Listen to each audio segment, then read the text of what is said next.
Yo, what's going on, you guys? Welcome back to another What If. Now, in today's What If episode, we are going to be covering what if Topher Grace's Venom wasn't Spider-Man No Way Home. So what if Tom Hardy's Venom wasn't in No Way Home, but if Topher Grace's Venom instead came in here and he played a bigger role?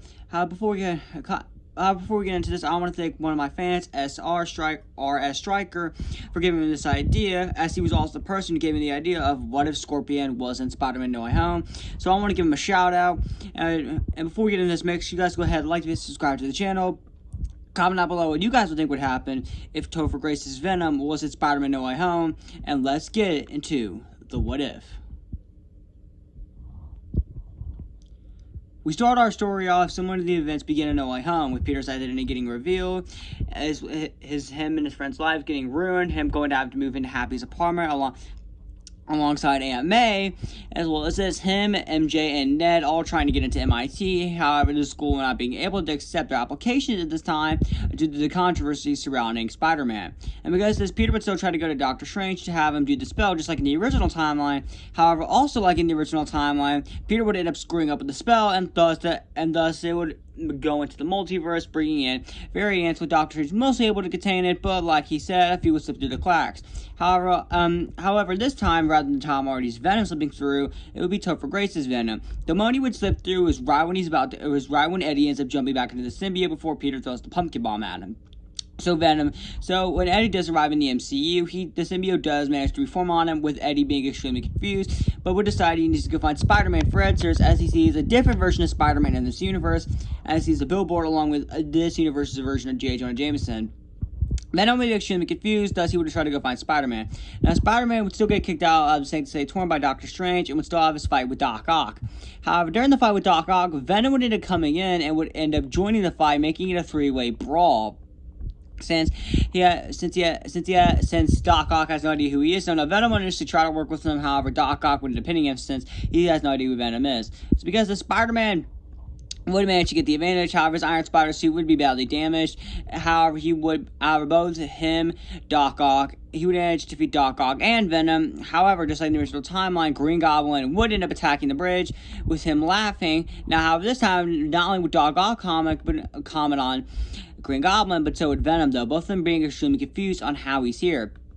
However, both of them would end up getting teleported to the Sanctum Sanctorum, with Doctor Strange explaining the situation. As well as this, Lizard would also be captured just like in the original timeline. Doctor Strange would explain to Peter that he ended up mostly containing the spell, but a few did manage to slip in. With him telling Spider-Man that he's got to go get the other villains. However, Venom would end up trying to taunting Spider-Man, saying that, "Oh, really? Another universe? Tell me, did you try to kill your villains?" As Venom would end up seeing this as an opportunity, though. Venom would end up seeing this as an opportunity to try to manipulate him, as he did almost die. However, unbeknownst to Venom, this would actually be foreshadowing something later. Thus, Spider-Man would end up getting the Black and Gold suit from Doctor Strange, and he would end up going to take on Elektra, as well as Sandman, while also getting help from MJ and Ned. Now, because Spider-Man would end up going to take on Electro and Sandman, just like in the original timeline, Electro and Sandman would be teleported back to the Sanctum Sanctorum, where all of them would end up talking about their previous movies. Doc Ock would explain how he almost died, as well as this, Electro would explain that he almost died as well. Venom would also add on to this, saying that Spider-Man ripped me out of my symbiote, and he threw a pumpkin bomb at it, and I jumped in trying to stop it, and thus showing that he was also about to die. As well as this, Spider-Man and Norman would end up walking in, and Norman would end up seeing Otto Octavius, though, and he would be fascinated to see Venom, as he could tell it's a symbiote. As he could tell, it's not from Earth. As well as this, all the villains would end up talking about how they almost got killed by Spider-Man, and this would make Tom Spider-Man feel extremely guilty, though. Thus, when Doctor Strange attempts to use the spell to send everyone back, Spider-Man does interfere, and the two of them do still fight in the mirror dimension, with Spider-Man still getting the advantage, thus Doctor Strange is trapped there for a couple hours, though. Spider-Man would still explain that he can still help all the villains. However, Venom would not trust Spider-Man for obvious reasons, though, saying that there's no way I'm going with you. There's no way I'm going with you on my own. If you want me to go with you, you're going to have to force me. And Spider-Man would end up saying, okay, then would end up throwing some nanotech on Venom, catching him off guard. Thus, Venom is forced to go, as well as the nanotech that Spider-Man throws on there is hard for him to break. Thus, Venom can't escape, so he's forced to go. Spider-Man would then begin to cure the villains, as Doc Ock would be cured, as well as he was on the verge of curing Electro and was working on Goblin and Venoms. However, Venom he would be struggling on, as he has no idea, as he doesn't understand its atoms, as well as its chemistry, as it is after all it is from another planet. It's from space. He has no idea how to do it though. He has no idea what its chemicals are, its chemistry, and how it would work. So because it's taking, as well as it being from another universe, it's taking him a lot harder to figure this out.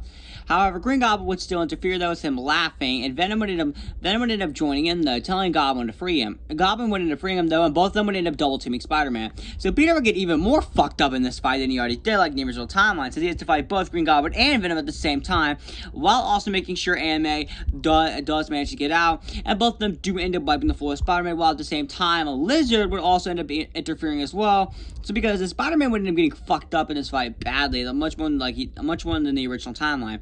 However, the fight would still result in the death of Aunt May, with Venom actually taunting Spider-Man this time, as Green Goblin would still be the one to kill him. However, Venom still did play a big part in that. This would end up pissing off Spider-Man, and he would end up grabbing the cures, he would actually end up punching the billboard that C.J. Jonah Jameson and breaking it, as he's a lot more outraged this time.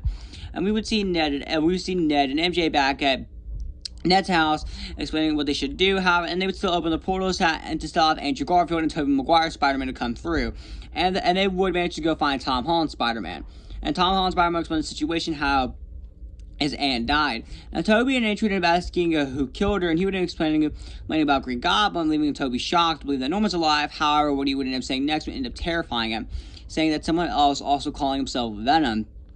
Tobey Spider-Man would initially be terrified to see that Eddie's here, and he says, No, it couldn't be. Could it?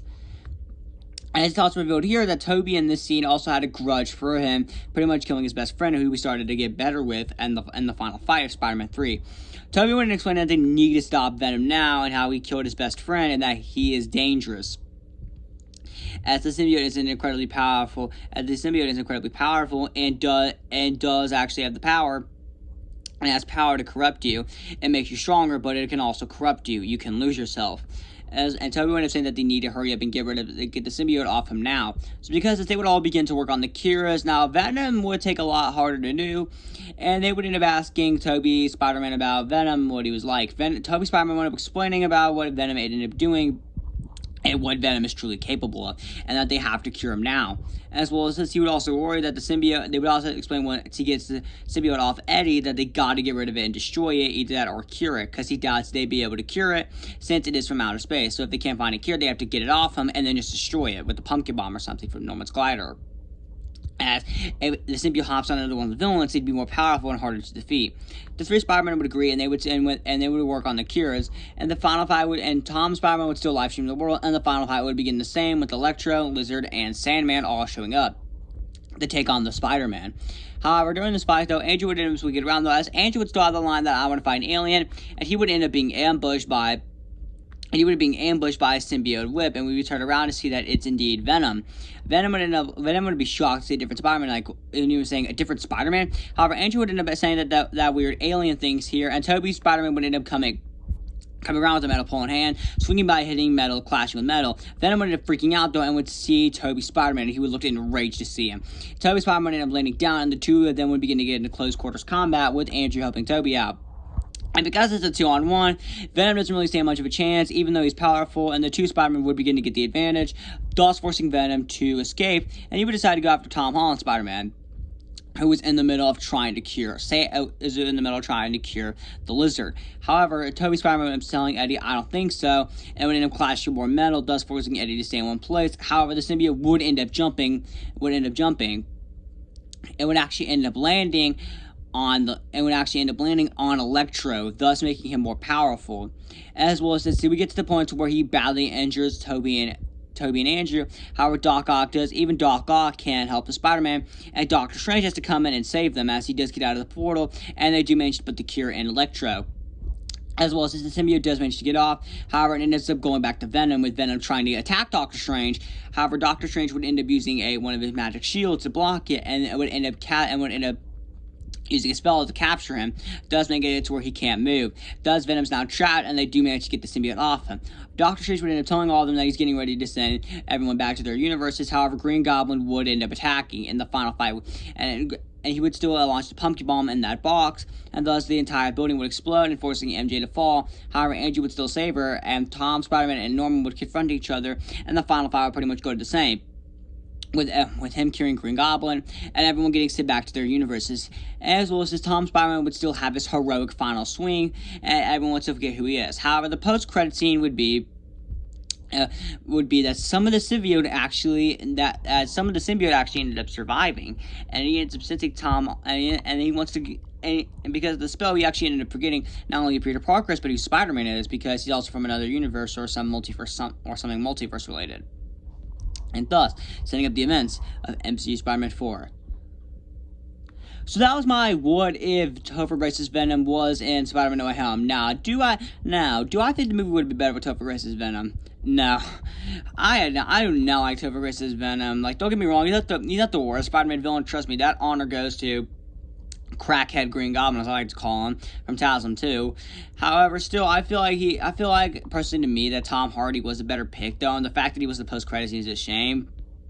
However, I feel like if this could have worked, though, I feel like if Topher Grace's Venom wasn't No Way Home, I feel like the stakes could have been a lot more higher, since he's not as easy to cure, and since the symbiote knows Peter Parker front and back.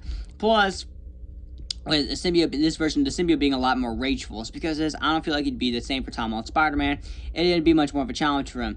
But I'll leave it up to you guys. What do you think would happen if Topher Grace's Venom was in No Way Home? Leave a comment down below, like the video, subscribe to the channel, and I'll see you guys in the next one. Bye!